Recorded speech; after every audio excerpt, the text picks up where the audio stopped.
Ever feel like the economy is just this wild, unpredictable ride? One minute things are looking great, jobs are easy to find, and the next, everyone's talking about a downturn and things feel uncertain. Well, guess what? You're not imagining it. That feeling, that roller coaster of booms and busts, is exactly what we're going to break down today. It's a huge question, and the answer affects our jobs, our savings, pretty much everything. So let's get into what's really going on behind the scenes. So this up and down motion, it isn't just random chaos. Nope. It's actually a well-known pattern, and once you understand it, you can start to see how to navigate it. And it has an official name, the business cycle. It's a fancy term, but all it really means is the natural ebb and flow of the economy. It's defined by these huge swings, times when things are growing, followed by times when things are, shrinking a bit. A business cycle isn't just one thing. It touches everything. We're talking GDP, jobs, sales, the whole shebang. And this pattern of ups and downs, it happens over and over again. But, and this is absolutely the most crucial part, it's not periodic. You can't just mark your calendar for the next recession. The pattern repeats, but the timing, totally unpredictable. So how does this cycle actually play out? Let's take a little journey through its 4 distinct phases. Think of it like a roadmap for the economy. First up, you've got the expansion. This is the good part, right? The economy's growing, companies are hiring, things are looking up. That growth keeps going until it hits a peak. That's the very top, the highest point of activity. From there, things start to slow down and we move into a contraction. And finally, the economy hits the trough, which is the bottom of that downturn, right before a brand new cycle kicks off. So how does the economy climb out of that trough? It's all about momentum.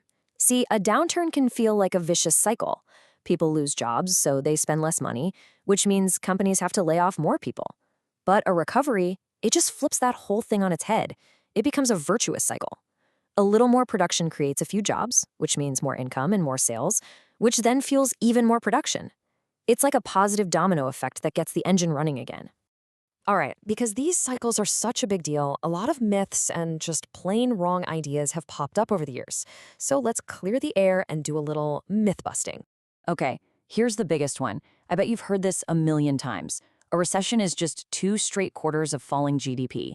It's a common rule of thumb, but it's not the actual definition. The official call comes from a group called the National Bureau of Economic Research, and they define it way more broadly. For them, it's a significant decline in activity that's spread all across the economy and lasts for more than just a few months. So how do they make that call? Well, they use what are known as the 3 Ds. First is depth. Just how bad is the drop? Is it a small dip or a huge fall?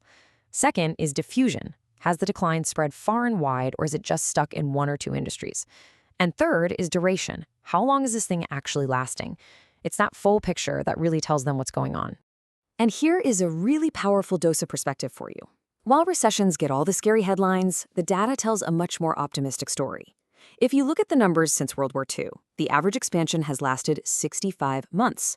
That's more than 5 years. And the average recession? Just 11 months. Historically, the good times have lasted way, way longer than the bad. Let's bust one more major myth. The stock market is not the economy. They're connected for sure, but they are not the same thing at all. The stock market has its own cycles, and it can tank based on fear and speculation alone, sometimes way before the real economic numbers show any trouble. It's that fear that connects this big picture stuff to your own finances. So with all that in mind, let's get practical. How does knowing all this stuff actually help you? It's time to build a financial game plan. This quote really hits the nail on the head. The stock market is often trying to guess the future. It's not always the contraction itself that makes stock prices fall. A lot of the time, it's the fear that one is coming. When investors get nervous, they sell. And that feeling, that collective anxiety can pull the whole market down. Understanding that psychology is so important. The whole point here is that being aware helps you get prepared. If a contraction looks like it's on the horizon, you know your investments might take a hit. You know that job security might get a little shaky. And that is exactly why having a solid emergency fund is so critical. It's a signal to take a hard look at your budget, cut back where you can, and just make sure you're financially ready for a bumpier ride. Look, at the end of the day, the business cycle is just a permanent part of our economy. Expansions will always be followed by contractions, and those will always be followed by new expansions. That part is a given. The real question isn't about trying to stop the cycle. It's about understanding it. The cycle will always turn, The only question is, will you be ready?